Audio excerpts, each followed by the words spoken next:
This podcast is sponsored by nobody. Hey dudes, this is Susan DeMonte, Pat Robinson in the Adventures of the Wilderness Family movies, and you're listening to Tommy Throwback Kovac on Splat from the Past. Listen all the way to the end because, well, since I'm Italian, Tommy wants to know if my toes smell like sweet grapes of wine. Well, it's none of his business. Enjoy. Hey dudes, welcome to Splat from the Past, the only 80s themed horror and sci-fi show where things could get totally radical. Excuse me, I got a frog in my throat. And today I will be talking to Marian Jones. She played Mary in Jim McAuliffe Sr.'s 1980, well, it was shot in 83, it came out in 86, horror film Mountaintop Motel Massacre. When I was in my early 20s, back in the mid-2000s, I used to go rent at the Movie Groove in Redwood City, California. They had every VHS tape you could possibly think of, and on dollar genre days, you'd get a genre movie for $1 of whatever the genre was, and for horror, I'd rent Mountaintop Motel Massacre, and it's a very good horror film. It's just like every cliched horror slasher film from that time, but it's great. And I've been trying to get someone on from the movie for a long time, but the benefit of having so many friends on Facebook, everybody knows everybody in acting in Hollywood, I was able to locate her. And it's going to be a great conversation today. She's also an artist. We're going to talk about that as well. And hope everyone had a happy 4th of July. Mine was sad and emotional, as I stated in the previous podcast, but I will get through. So yeah, here is my interview with Marian Jones. Hello, Tommy. Hey, Marian, welcome to the show. How are you today? Thank you. I'm very well. Thank you very much. Nice to meet you. Yes, nice to meet you. How was your 4th of July? Oh, very loud. I live about 5 blocks from the beach in Oceanside, and there were just a ton of fireworks, more than ever. Yeah. I think people are just happy to be able to do it, be outside. Yeah. And go, you know what I mean? But it was pretty obnoxious. Yeah. I know. I mean, we have a dog, and people just don't think about the animals. They're beautiful, but my Lord, they're noisy. Oh, absolutely. It was a lovely day. I mean, it was beautiful. It's always beautiful by the beach. That's wonderful. It's much better than mine, I'll tell you. I was going to say, as opposed to Reading, where what is it today? 100 and... It's actually 99 right now. Oh, very good. You're having a little cool front. Yeah, a little bit of a coolness. Yeah. This is Well, Tommy, it was so funny when you reached out to me. I thought, are you kidding? That was 35 years ago that I did that film, and here's somebody going, are you the Marian Jones that was in Mountaintop Motel? It was hard to believe. It was funny. Well, when I started this podcast in 2017, I was looking for somebody from the movie, including you, and, I didn't have a whole lot of contacts in LA, mutual friends or any of that stuff, and so I just thought, it's been 35 years since the movie was released theatrically. I might as well try again, and I found you, and I was really happy. And so funny. Yeah, it's crazy. I'm glad you did. It made me reminisce. I hadn't thought about that in so long. Yeah, so before we get into that, let's go back a little. Did you gravitate toward acting early on in your childhood? I did. I really did. I was born and raised in Victoria, Texas, and for as long as I can remember, I knew I needed to be somewhere else, and I knew it was going to be a city, and very early I knew I wanted to act. But, it was mainly theater. Mm-hmm. And looking back, right after the horror film, I went straight to Los Angeles with Bill Thurman, who was also in the movie. Uh-huh. And that was how I got to L.A. So, yeah, I always wanted to act, always. Yeah, you did And school plays and community theater and all that. I did, and that was the first time I'd ever been in front of a camera, and I loved it so much that it was just something that I wanted to pursue. I never honestly thought about film, I don't guess, so much as theater when I was younger. But the minute I got in front of the camera, I just loved it. I loved everything about it. And, of course, when I got to L.A., you know, it was a lot more difficult, but I had a really good first film in regards to who worked on it, but we can talk about that in a minute. But, yeah, I always wanted to act, always. Yeah. Yeah, I know a lot of people in the Dallas area and stuff. There's a pretty good theater scene over there in Texas now, but what was it like when you were growing up? Well, I worked at the Dallas Shakespeare Festival for one summer, and right after college, I went to Dallas, and Dallas had a really nice theater scene. Not so much film that I can remember. I think, you know, it was just sort of, they were just starting to kind of think about it, I think. And this would have been in the very early 80s. Right. I graduated from college in 79. But it had a nice theater scene. I mean, I did a few things there. I lived there for maybe a year, I guess, transitioning to somewhere else. But I loved working for the Dallas Shakespeare Festival. And I don't know if that still happens or not, but it was a wonderful festival. Yeah. I still have friends in Dallas that do theater. Yeah. Now, Dallas was it was a fun place to be there for a while. A lot was going on. Yeah, I mean, a lot of comedians out in LA have moved over to Dallas now because just everything got so insane during the pandemic in LA that the comedy scene over there is getting pretty hot. Oh, is that right? Yeah. Oh, wow. I have a nephew that left Texas to go do stand-up in New York. He may be headed back to Texas, you know. Oh, he'll be in good company over there. Yeah, that's interesting. People are headed to Texas, period, I think. Austin, too, just clamoring to get out of L.A., frankly. Tax breaks, all of that stuff. A lot of movies are being shot in Georgia now. Is that right? I'm not surprised. You know, remember when Austin was being talked about as being the third coast? Yeah. For that? Yeah. I really thought that was going to happen. And I think when Ann Richards was governor, they had a really good chance of getting more there, but it just never seemed to take off in that regard. Although I think there's more actors finding their way to Austin now too, working actors it seems, but no, it's just hard. It's so hard. It's a much different world now. The internet has really fucked it up, I think. I'm with you completely. Yeah. I think so too. But you know, the other thing that the internet has done is that, for me, it's just made it so clear how many incredibly talented people are on this earth. And there's like a handful that really make a really good living. And I'd say a handful in comparison to how many people are talented. Right. One thing the internet has done is, oh my God, the voices that you hear and the art that people, there's just talent everywhere.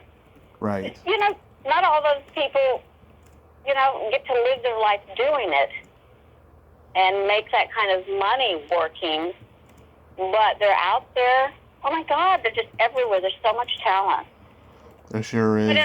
But in regards to social behavior and communicating and all of that, I think it's been horrible for that. Horrible. Yeah. I mean, it really has. Yeah. So after high school, did you attend college and study acting? I did. I went to Texas State, which was Southwest Texas when I went, in San Marcos. Yeah. And I got my BA in theater arts. It was a good program. Jimmy, they call him Little Jimmy Harrell. He was the acting teacher, and he was wonderful. He did all kinds of work in L.A., small part, but in so many films. So he really was very good at not only working with us in regards to our acting, but he just was able to tell us a lot about the industry and what it's like, and you know, helping us kind of decide if that's what we wanted to pursue. Or he was really wonderful. It was a good program there. Mm-hmm. So I studied there, and then right after college, I went to Dallas. Actually, I was in Dallas for a while, and it was from Dallas that I auditioned for the horror film. I did theater in Dallas for a while, then the horror film, and then I went straight to Los Angeles. Wow. So, yeah. so did any of your... I think back on it, you know, and yeah. Honestly, sometimes I think probably New York might have been a better choice for me because, yeah, you know, I just, theater was my training. And, well, you know, I had a lot of people tell me, like they tell everybody else, oh, God, try to find something else to do. It's just so hard. It's dog eat dog. It's just, you know, all that negative stuff about pursuing it. Yeah. And I look back now and go, oh, my God, they were absolutely right. It was just, it's so difficult. Yeah, but you gotta follow your dreams, you know, and just... You know, you're right. Get a security blanket, but also follow your dreams, you know, because I'll tell you, my brother told me when I was a kid to pursue something else because chances are I wasn't going to do it. I hold it against him every day, I'll tell you.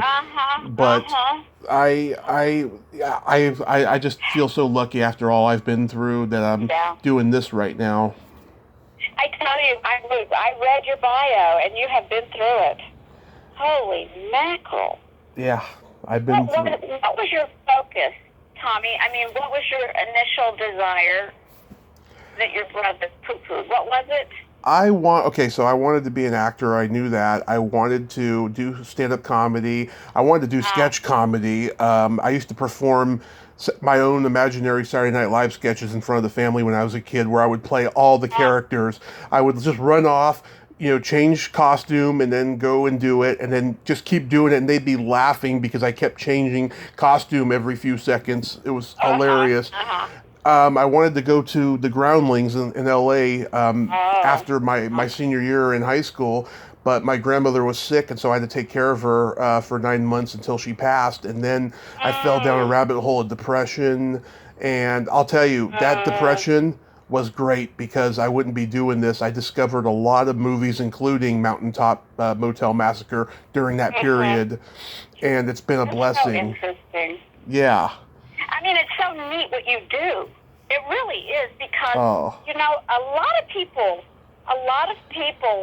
love the old, including me, you know, all of that wonderful old TV and old movies and people that have these little bit parts that you see them and you had watched them and you know who they are, or you don't, but you bring them back to life, you know. It's kind of cool. It really is.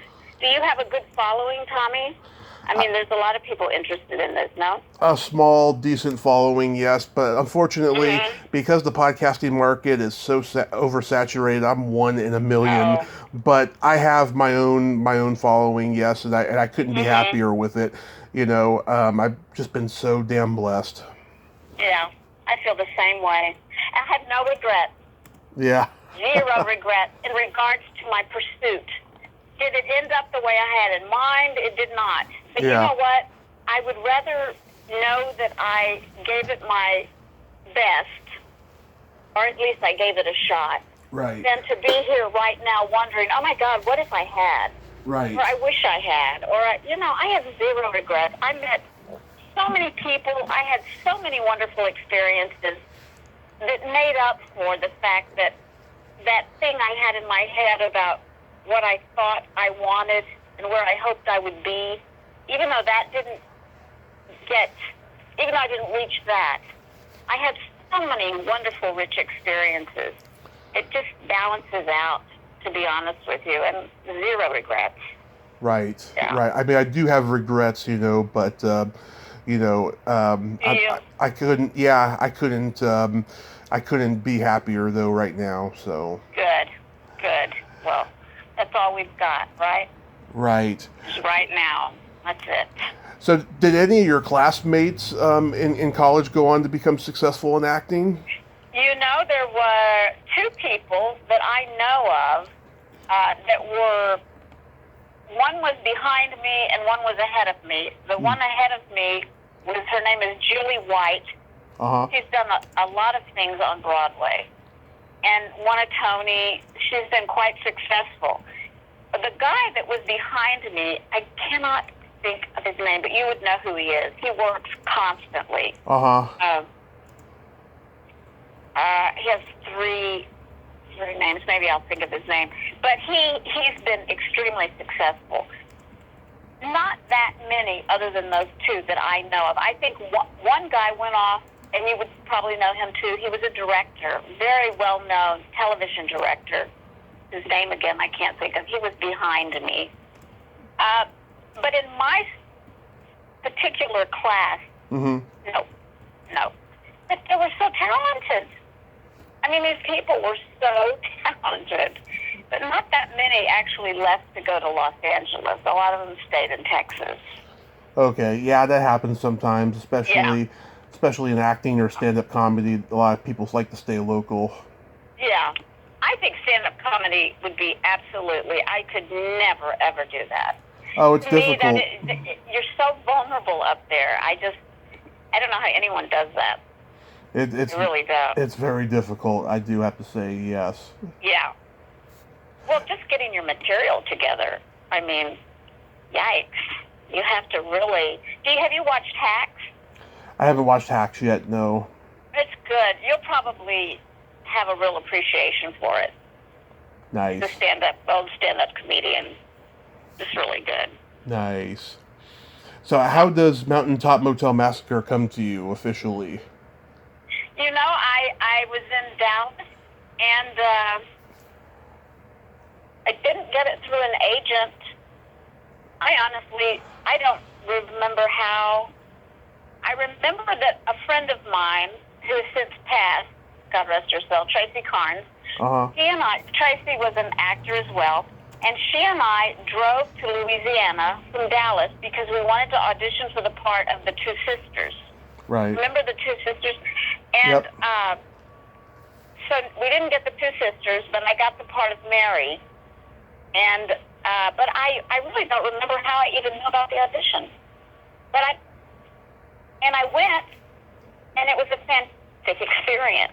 Joseph Wilcox, the guy who was the cinematographer, also was the cinematographer for Roots. And he was the first African American to be in the National Cinematographer Guild. I mean, he was really, really good. That was the first cinematographer I ever worked with someone with that quality. So I look back now and understand why it was such a fantastic experience for me. I was working with some people that really knew what they were doing. Yeah. Even though the movie, what it is, but working on it for me was wonderful experience. It really was. I learned so much about how things are done and just how it all works. Being on set and, all of that was so new to me, but, oh my God, it was just so much fun. Yeah, did you... Go ahead. Did you audition for Jim McAuliffe? I did. I sure did. And I also... There was somebody else, maybe another producer. But yeah, he was the main person. Do you know him? I mean, did you know his work or anything? Okay, so let me tell you how I discovered this movie. Yes, please. When I was about 20, I rented this movie that he directed called The Aurora Encounter. It was based on the Texas myth about the UFO landing during the Western times in the Oh, 1800s. And then about 2004, 5, 6, somewhere around there, I used to go to this video store. It was the last mom and pop video store in the Bay Area where I'm from. It was called the Movie Groove, and they had every B movie, every mainstream movie you could possibly think of on VHS and DVD. And they would have dollar genre days. And for horror, I rented Mountaintop Motel Massacre for $1, and I fell in love with it when their VHS stock was being sold because they were going under. I bought most of their VHS stock, including that movie, and then I had to get rid of oh I had to my. get rid of all of it when my mom and I were homeless for a while. Oh my gosh. Yeah. You have been through it. Oh, I can Well, get. tell me, what did you like about it, Tommy? I mean, what about it appealed to you? Because it's such a funny little, kind of a tongue-in-cheek thing, don't you think? Yes. Yeah. So this is what I liked about it. It reminded me of a combination of Psycho and any 70s horror film that took place in a rural setting like The Hills Have Uh-huh. Eyes or The Prey or any of those kind of movies. And I just liked how it had that backdrop, and also Mm. um, one thing that it had, and I can only think of one other early 80s horror movie that had this too, was that, it had that character. There were the two sisters with that rapey producer, right? Uh-huh. Yeah. Very few horror films had like a rapey show business guy who was doing the casting couch thing in them, except for this Canadian horror movie called Curtains, where John Vernon was the guy. And I just liked that because it explored honesty about Hollywood, which we know more about now because of the Me Too movement and what have you. Uh-huh. But I that's one thing I liked about it, is that it was bringing something honest about the industry into horror. Yeah. Yeah. That's Yeah. for sure. The setting, the actual set and all of that was so fantastic. The whole underground thing where the mother was so wonderful, where she kept the dolls and do you remember? Yeah, I watched it the other Oh, day. that was so, and that actress was really wonderful. The lady who played the mother, Hmm. I can't remember. She was really good. Yeah, they're all good. They were all good, and the black man who is in it, I think he was one of. He wasn't a detective. I forget who he was, what character he was, but he went around, trying to hammer all the doors shut in the hotel rooms, Right. so that he worked at the airport in Shreveport. Huh. Wasn't an actor. He had no desire to be an actor. He just worked at the airport. Oh yeah. Let me tell you, this guy just cracked me up. He there was no pretense, I'm not even trying to be an actor. It's not what I do. He just said his lines, and it was just hysterical. I mean, it completely fit, because the whole movie was kind of wackadoodles, but Yeah.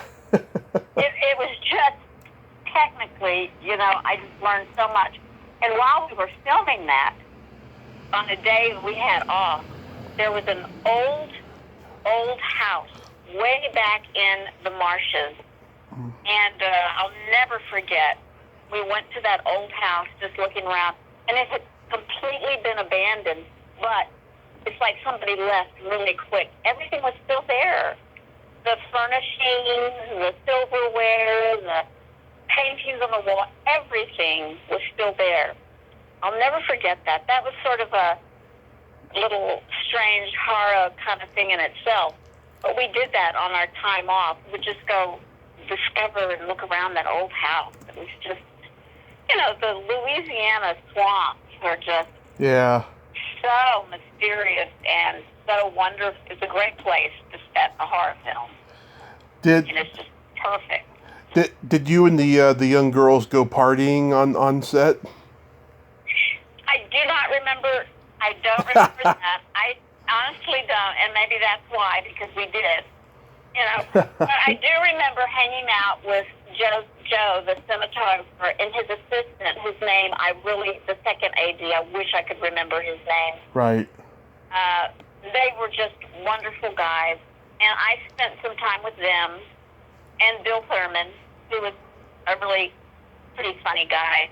I don't remember. I was so excited, but I was very shy because I had no idea what I was doing. Yeah.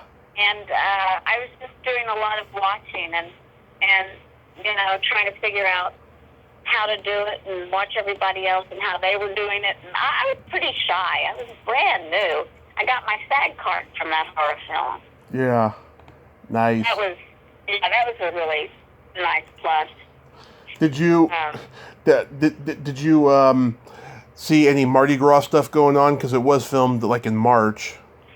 Did I see any what? I missed what you said. Mardi Gras celebrating? Oh, no Mardi Gras. No. I don't know how far away Shreveport is from New Orleans. Yeah. I couldn't tell you. Yeah. And the other fun thing about that movie is it was released, I think, in 86 or something. Right. When New World bought it. And it had a grand opening in a theater in Victoria, Texas, which is where I'm from. Right. Little country Victoria, Texas had the opening of this horror film that I was in. I wasn't there, but that was another fun plus for me. Yeah. I got to have that experience too. I just had wonderful experiences. But that movie started it all for me in regards to, having some good times and some wonderful experiences. It really was. Were you? And I got to LA and it got hard. Oh, well, we'll get into that in a few. But I was curious to know: were you satisfied with your death in the movie? Was I satisfied? I thought it was fantastic. Yeah. I have a friend. She's actually a cousin-in-law who is a horror buff. She loves horror films. Just like me. She heard my scream in that movie and said, "Oh my God, it's the best scream I've ever heard." So that's why I can say I feel pretty good about it because of my scream. But they pumped the blood out and they fixed that sickle in my mouth and all that. It was so cool and so new and neat for me. It just, I loved it. I thought it was really fun. Did it work for you, my death? Oh, I loved it. Yes, it was beautiful. Thank you. I always say if I could be killed in a horror movie, I'd like to be tickled to death because I'm such a pussy when it comes to pain. That's not a bad idea, actually. I have a friend who came up with the idea for a zombie movie, right? And I said, no, I already came up with that for slasher. And he's like, sure you did. I'm like, hey, I don't tell you everything. Have you written scripts? Oh, yes. I have one that I was going to try to get financed before the pandemic hit. Oh, wow. Is it horror or no? It is horror. It's by far the best horror film I've ever written. I'm so embarrassed by most of the ones I've written in the past. Are you going to give it out? Are you going to give it to somebody with the possibility of getting some backing? Are you still going to pursue that? I'm going to try to, at some point I'm going to try to get funding for it. I've made so many contacts on the podcast, we'll see what happens. Good. It's just, it's very hard to trust the horror community in general because it's become such a capitalist society of money making and bullshit. Oh, such bullshit. Yeah. Honest to God. I watch a lot of European things and independent things. I mean, I can hardly bear just Hollywood shit. Yeah. I'm telling you, it's turned out to be such crap. It is. But, honestly, paying that kind of money to go to a movie theater to see the shit they put out, and all the money these people make. Oh, don't even get me started on that. Yeah. Oh, God. What a waste. I've offended a couple people by saying, I can't take a lot of movies I see today because I feel like I'm watching really bad television, and I love bad television, but I want a cinematic experience, and it's just, that's Yeah. not what Netflix is for. I feel. Yeah. Yeah.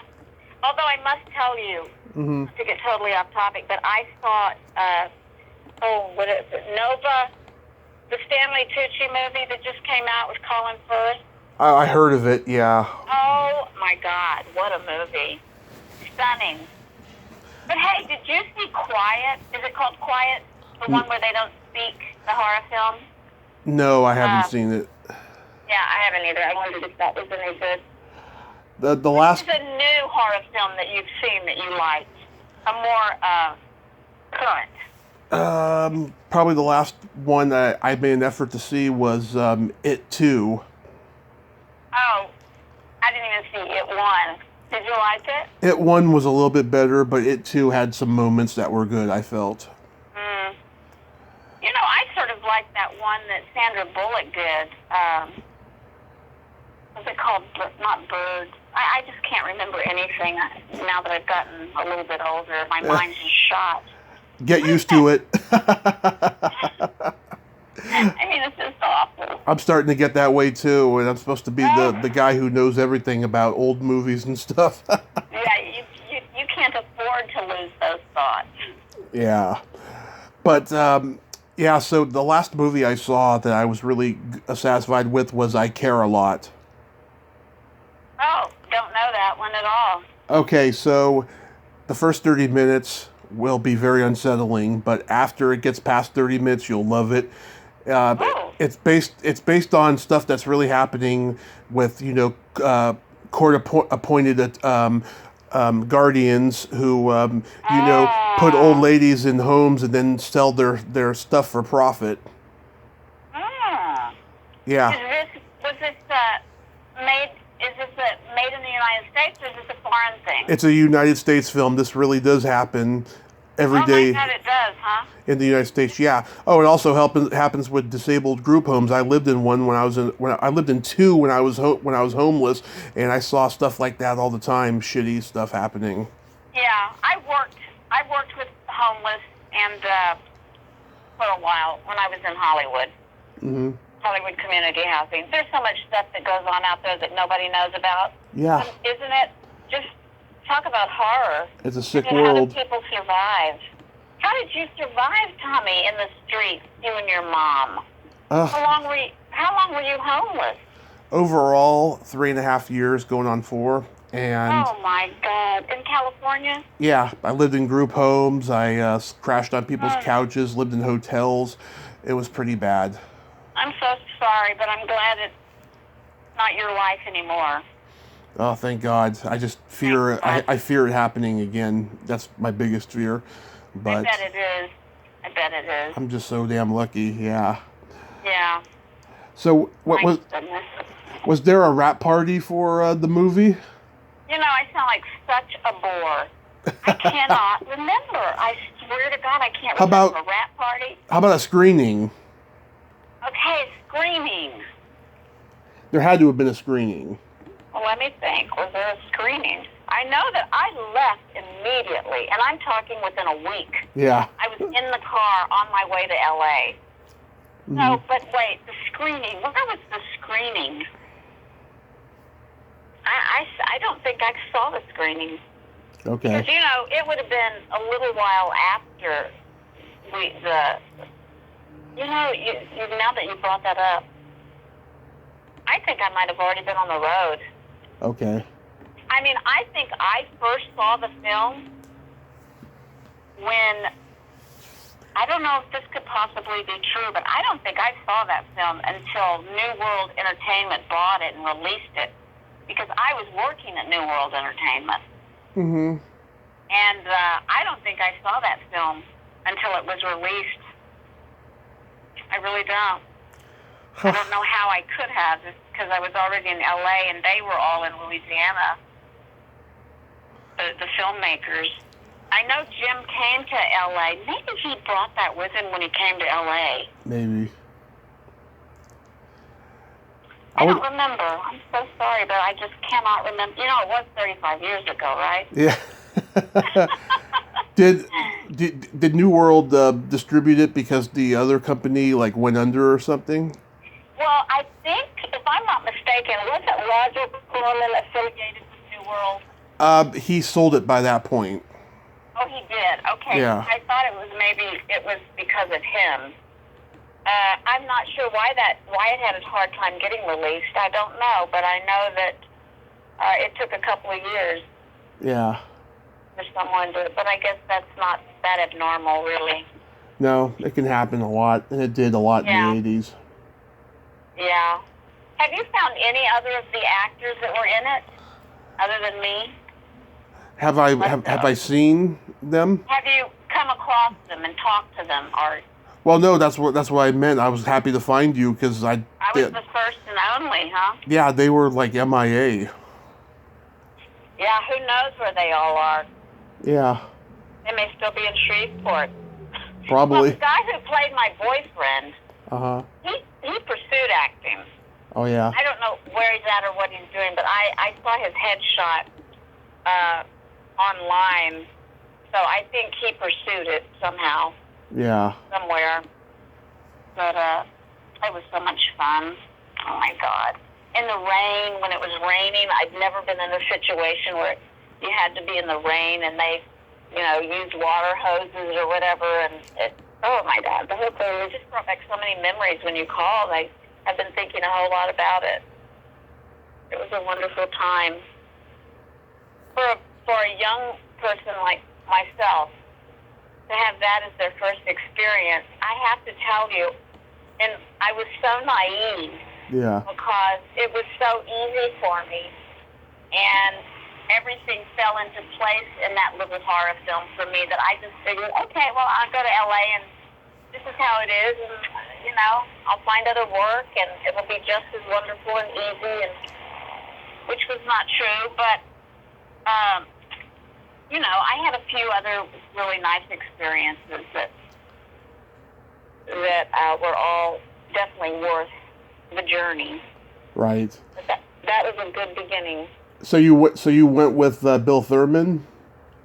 I did. Bill spent his summers in LA pursuing parts, and yeah. So I went with him. That's how I got there, and then he left, and I stayed. And I was there for, my gosh, I'm for 30 years I lived in LA, and I just recently went back home to, 5 years ago I went back home to Victoria to take care of my mother until she passed, and right. I've been in Oceanside now for 3 years, but I love California. That's good. Yeah. Kind of who I am, I guess. Yeah. So. But I started painting during the. Right. Well, the thing is, I opened a theater company in Los Angeles. I started doing more theater rather than film. And right. I opened a theater company called the Ivy. Mm-hmm. And I did that, and it was quite successful for about 5 years, I guess. And then at some point, I went back to Texas for a while. And then when I got back, I lost that desire I always had. Slowly kind of faded for me because, I didn't reach the goals I wanted to reach. And I didn't want to be the little old lady sitting in a dark Hollywood apartment, waiting for that call. I didn't want that to be me. And it's hard to get rid of that dream once it's in you. As you know, you want to do something and it's a dream you have, and it's really hard to let go of that. But I discovered painting, and now I'm happier than I've ever been. It's a creative release, and it's, a lot of similarities to acting, frankly, and I just love it. It allows me to express myself, and I'm glad I found it. But I'm not acting at all, or producing or anything. I'm just painting these days. It was just something you got into later. It wasn't something you were ever passionate about before, obviously. Never. It was right before the lockdown. Things were starting to happen, and I walk on the beach every day, and I had my phone with me, and I took a picture of the sand, And it was absolutely such a beautiful picture. Even I said to myself, it was like an abstract painting. Yeah. So I took photographs for quite a while, and then I segued into painting abstracts from the photograph. I segued into canvas. One thing led to another, and now I've got over 100 paintings that I've done. And I'm working with a wonderful woman in New York who's helping me, market myself and get my footing. It's all brand new to me. Yeah. She's sort of guiding me down that path. And Ellen Nettles. Mm-hmm. And I'm just, I'm in another creative world now. And I can't not be in a creative world. You know what I mean? I know you know what I mean. Right. Like when it's in you, you got to do it. Yeah, I didn't think I was... I just feel lucky that because the acting thing didn't go the way I wanted it to go, I feel so fortunate that I found something else. And I didn't have to give up completely, in my creative endeavors. I feel lucky. Yeah. I interrupted you. What were you going to say? I was just going to say, yeah, I mean, I didn't know that the podcast world was possible until just a couple of weeks before my accident. I discovered... what happened, Tommy? Yeah, what was that accident? Well, even though I don't want to tell it anymore, I'll tell it to you. Okay. It was just another night of drinking. Me and this guy who's an absolute sociopath. I don't know why I was ever friends with him. He fell asleep at the wheel. I fell asleep in the passenger seat. We ended up in the middle of the road okay, but then we got out, and then the car collided with ours, and the impact hit us. I got the worst of the injuries. I spent 30 days in a coma. He got out within a month, and he ran into a sticky legal situation, which I can't talk about, but it was a complete mess. Yeah, and while I was recovering, I listened to a lot of WTF with Mark Maron. If it wasn't for him, I wouldn't have started a podcast because I've gotten kind of my style from him.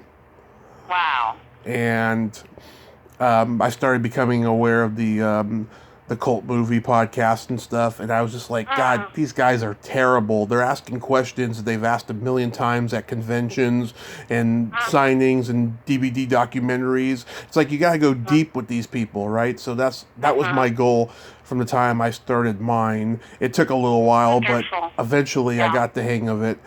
And it's been just a blessing to me. How long have you been doing it? I just celebrated 4 years back in May. Wow.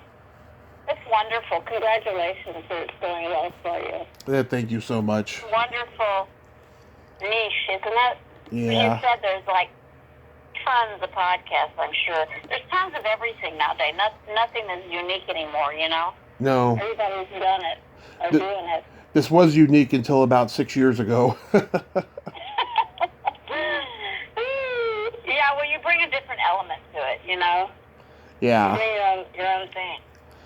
Yeah, and I'm unfortunately, I've tried to be nice to other podcasters, but they've been very competitive and rivalry with me, and it's been really upsetting and stuff because I have such amazing guests that they can't even get. And I was like, yeah, you can. You just got to be patient. And they even have amazing guests, so I should be jealous of them, but I'm not.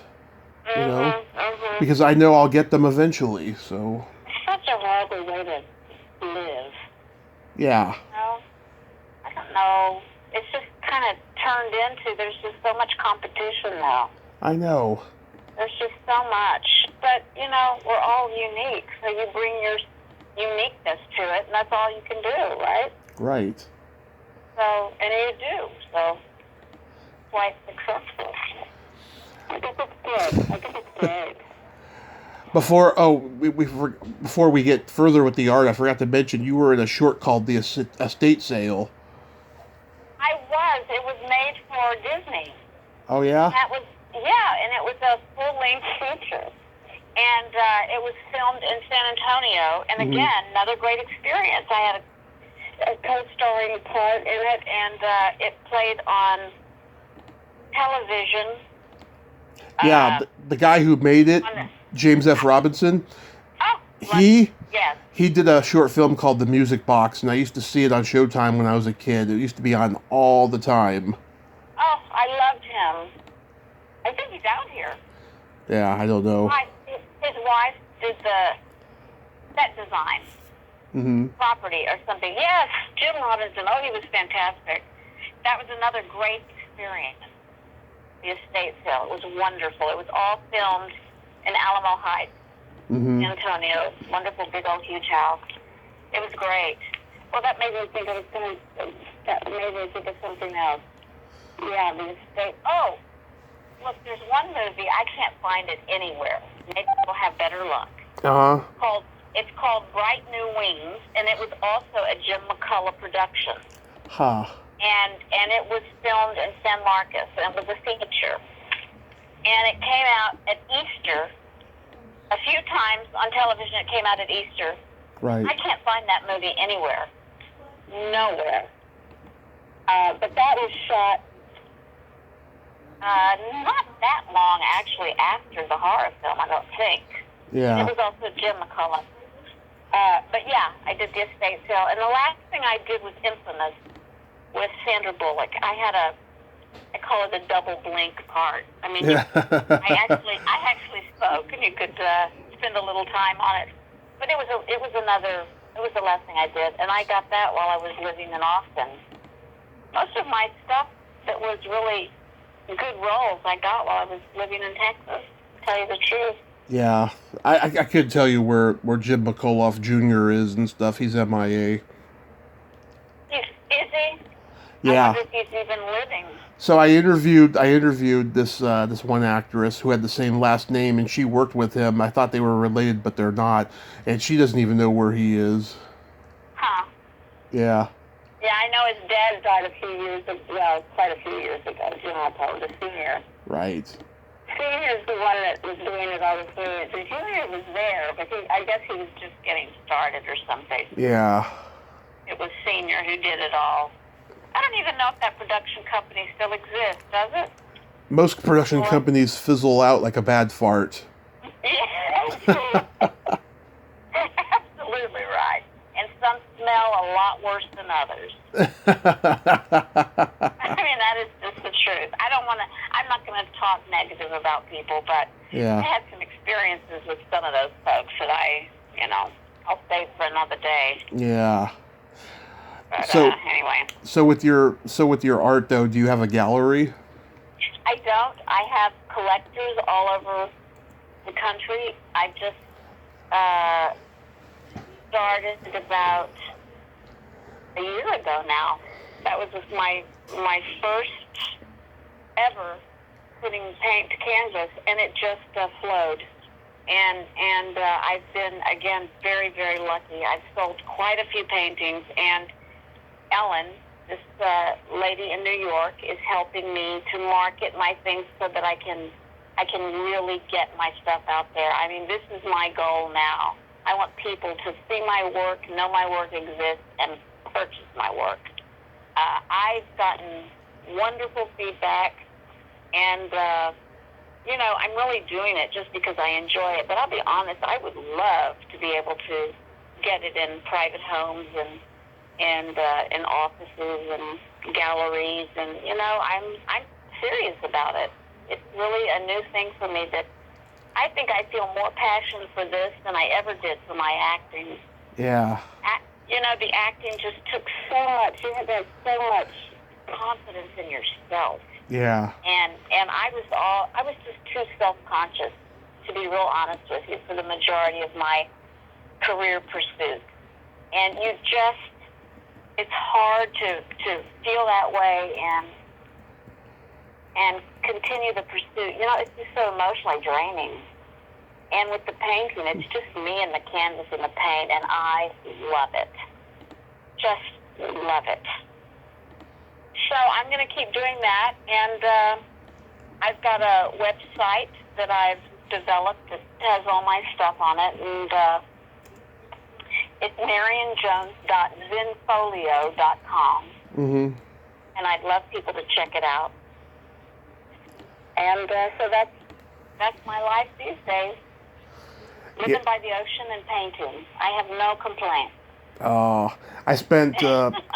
I spent time in art galleries during the last year I was drinking leading up to the accident because I had heard that there was free alcohol at art galleries. Oh my God, yeah.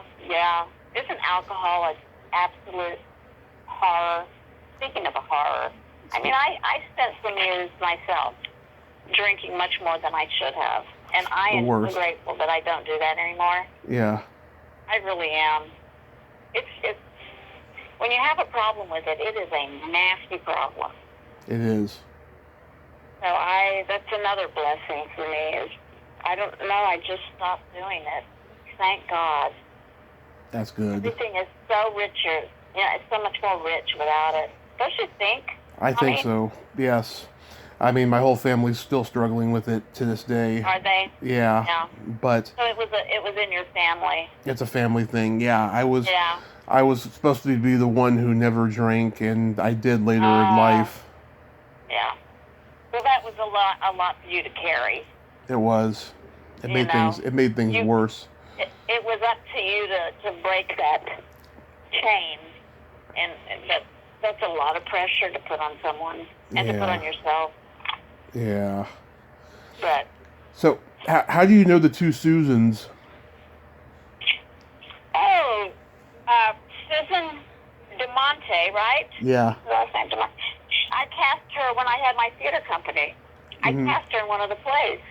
Nice. And I loved her. She was such a wonderful actress. You know, what was that movie that she did where she played the mother all those years ago? Like a Robinson Crusoe or some kind of movie like that? Oh, the Wilderness Family. That's it, yeah. Yeah. And Suze, I know through a friend, Carol Hoskins. That's how I know Suze. And at one point, many years ago, I wanted to get headshots, and I was turned on to her because she took shots for actors and stuff. Yes. And she's also from Texas, I think. Yeah, she is from Texas. But, yeah. Yeah. So that's how I know the two of them, and it's so funny that you found me through them. Isn't that wild? It is. Small world. Yeah. I met Susan Lanier at a horror convention in 2016, and we became fast friends because I had been following her for a while on Facebook, and she didn't even know who I was. But then we became fast friends. How great! She's been on the podcast 4 times. Has she? Yes. Susan DeMonte, I reached out to her 2 years ago for an interview, and she's been on the show 3 or 4 times at least since. And I just have a great time with both of them. They are just wonderful. Yeah. They're wonderful gals. I know Susan better than Suze, but I know Suze is she's a Texas gal from what I hear. Yes, she is. Humor and, yeah. Well, I would imagine they would both be great guests. Oh, yeah, the humor. I tell her Bowdy jokes all the time. Did Susan DeMonte do a horror film? She did. It was called Blood Sabbath. That was in 1972. This was This was right before Texas Chainsaw Massacre. So there was that period where people were doing horror films based on the Manson family killings, and this was kind of based on that. It was her, Anthony Geary, the soap opera star, and what's her name? I can't remember her name. I reached out to her, and then she died. Oh dear. Diane Thorne. I think she was like a softcore porn star, and then she became a B-movie actress. Yeah. And yeah, it's about 2 hippies, getting mixed up in a cult that's kind of like a Manson family cult. Yeah. And it takes place in the wilderness, so like she's always been in the woods. I wish I'd known that. I could have talked to her about it. That's a hoot. You still can. I'm going to look it up. Tell me the name of it again. It's called Blood Sabbath, 1972. Blood Sabbath, okay. Yeah, 1972. Well, that's so funny. And Suze, was she in a lot of horror or one particular one that you... Suze was in The Hills Have Eyes in 1977. Oh. And then she's done low budget indie horror films in the last few years that I haven't seen. Because like I said, I see very little films today that I like, and I just predict it's going to be bad. But she does like low budget stuff today. Yeah. Do you know someone by the name of Rennis McGarity? Rennis McGarity, no. He does a lot of low budget horror stuff.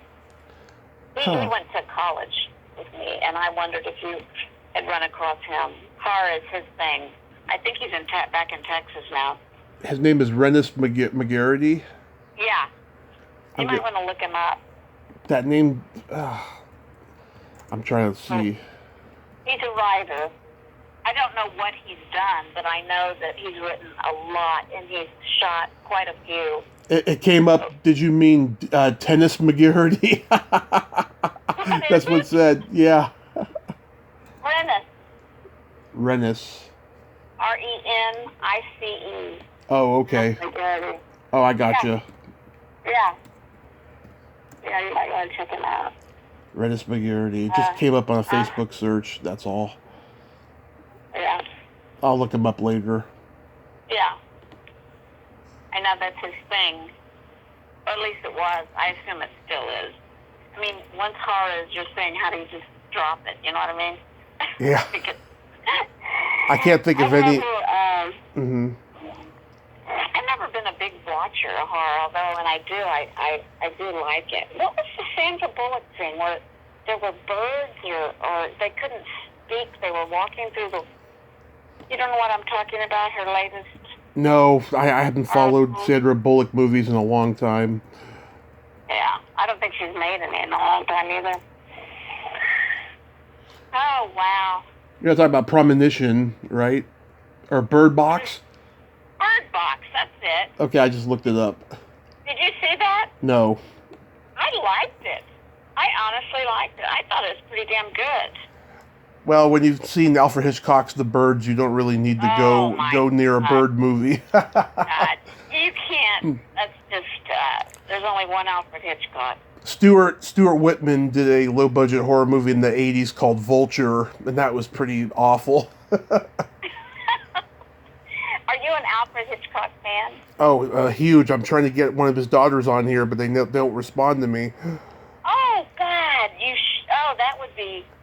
That would be wonderful for you. Granddaughters, I should say, yeah.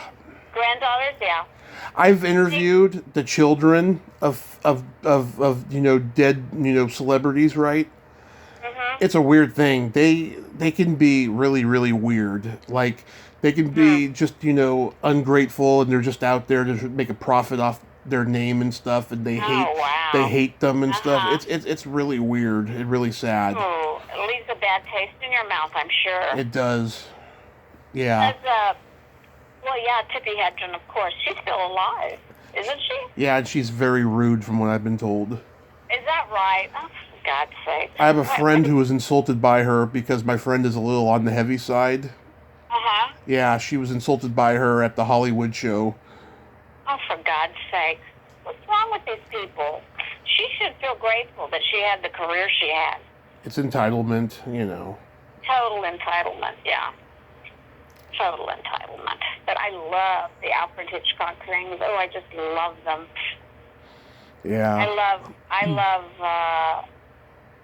the one where he has fear of heights. Oh, Vertigo, that's my favorite. Vertigo. Oh, my God, what a movie. My housemate is absolutely savant in regards to old films. Same here. He can tell, the two of you could probably talk for hours. Yeah. Those things that he's just a savant. He loves it. He's got quite a collection of old films. Quite a collection. But it's interesting. I think it's cool. It is. Love that you have, and he totally loves it. He loves old films. It's a different quality. It's quality, I should say. Right. It's just, I feel so fortunate that I grew up in the time that I did, because things were so different. Films were different. I remember on Christmases, all these fabulous openings. I mean, I saw The Godfather when it first opened on Christmas Day, things like this fantastic, just beautiful works, Right. This doesn't happen anymore.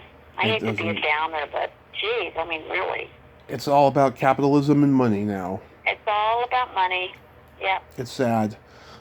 After 9/11 and after the internet became popular, the world got stranger and stranger. Boy, and after this pandemic, we should be in a position to have learned so much, but I don't think that's going to be the case. You know what I mean? We should have learned a whole lot during this period that we had, this downtime that we had. Well, it's not. And I just don't think it's gonna be any healthier than it was. Well, it's not going to take politicians to change things. It's going to take communities of people to change. It has to be. It has to be. Yeah. Politics has just gone to hell. It has. I mean, it has gone to hell, hasn't it? It has. In the handbasket. Unbelievable. Just unbelievable. Yep. Oh, my God. Hell in a handbasket. Oh, my God. So, you know what, Tommy? We have to just do what makes us happy, right? And bring joy. And that's it. That's all we can do. You know? Because we're up against a lot of negative and a lot of non-creative energy. So we have to create our own, and I'm very happy doing that, and I know you are too. Sounds like you are. Yep. That's all we can do. I'm grateful for what you do. I mean, really. And you found me, and it got me in a position where I could do some thinking about what I have done and the experiences I've had, and it was really cool that you took me back to thinking about all of that again. And they're all very good, positive thoughts. So I appreciate that very much. My pleasure. My pleasure. Very much. I've done that with a lot of people, and it wasn't intentional. You know, there's a couple of people who have credited me privately for helping them get an agent again because I put that's great. I put a podcast out there on YouTube. You know. That is so great. Good for you. Oh. You know, being supported like that, that's so great. And using your knowledge, you know, wonderful. Wonderful. It is. Yeah. Let's play. We should play my secret silly game real quickly. Okay. This is a series of silly slumber party questions. It's just pure fun, no win or lose. And how that works is I ask the question, you answer it, and then you ask me the exact same question and I answer it, and you can comment on answers. Okay. Marian, are you ticklish? Oh, I certainly am. Tommy, are you ticklish? Oh, very ticklish, yes. Oh.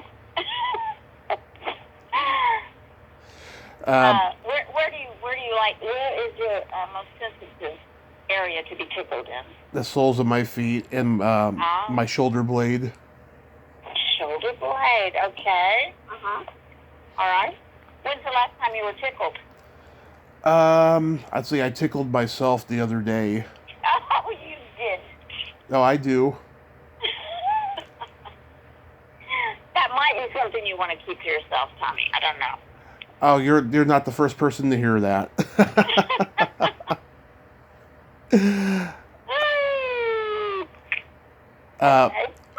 What is your favorite part of the body?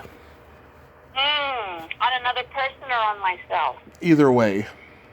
Oh, well, I have to say the face. That's a popular one. Is it? Yeah. Yeah, it's got to be the face. I mean, it says it all. You know, you learn a lot from someone's face. Tommy, what's your favorite part of the body? The belly button.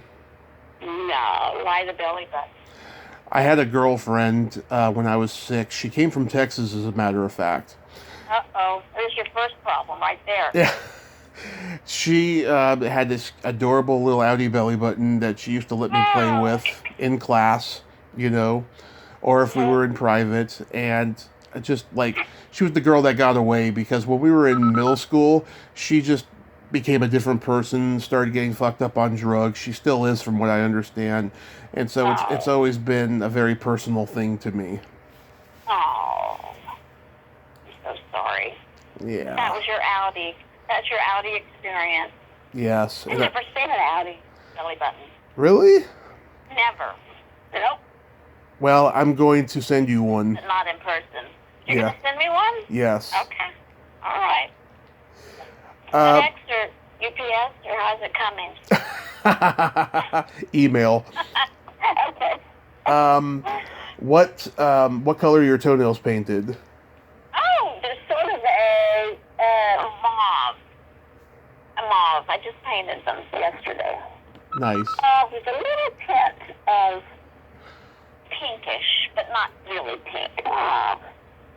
What color are your toenails, Tommy?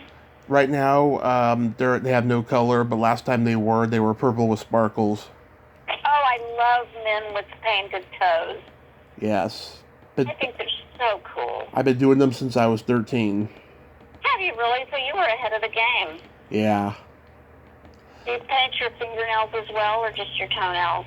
I stopped doing the fingernails after 13 because I got to a point where it was just annoying, and plus I chewed my nails back then, so Oh, yeah. I stopped. Do you still chew your nails?